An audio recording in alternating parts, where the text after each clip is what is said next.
Sugatan ng isang mag-asawa nang sumabog ang tangke ng LPG sa kanilang bahay. Kasamang nasunog ang pera ng kanilang anak. Saksi, si James Agustin.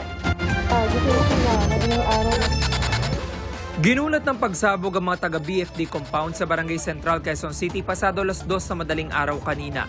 Ang kasunod na, sunog na tumagal na mahigit 30 minuto. Nagulat na lang ako na sumabog bigla. Di nagsigawan dun sa kabila. Kami naman, lumabas na rin kami. Sinilip ko muna. Tapos maya-maya, sumabog na naman uli. Ayun, takbuhan na kami palabas. Tapos paglabas namin, malakas na yung apoy.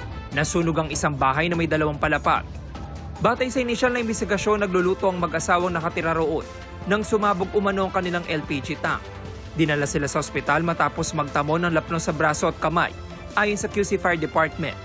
Kasamang nasunog ang pera ng isa nilang anak na hindi muna nagbigay ng pahayag. Ilang damit lang ang naisalba nila. Patuloy ang imbestigasyon sa sanhi ng sunog. Kasama sa safety tips mula sa Department of Energy at Bureau of Fire Protection, ang pagbili ng LPG tank na nasa maayos na kalagayan. Dapat nakikita ang mga detalye gaya ng brand name at date of manufacture at i-check ang valve seal bago bilhin.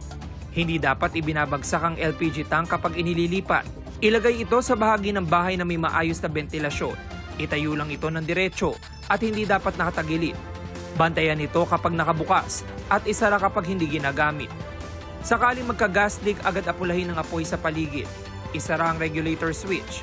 Huwag gumamit ng telepono o anumang electronic switch malapit sa gas leak. Buksan ang mga pinto at bintana para lumabas ang gas. Kung matindi ang gas leak o kung nag-aalinlangan, lumabas ng bahay at tumawag sa fire station. Para sa GMA Integrated News, ako si James Agustin, ang inyong saksi. Mga kapuso, maging una sa saksi. Mag-subscribe sa GMA Integrated News sa YouTube para sa iba't ibang balita.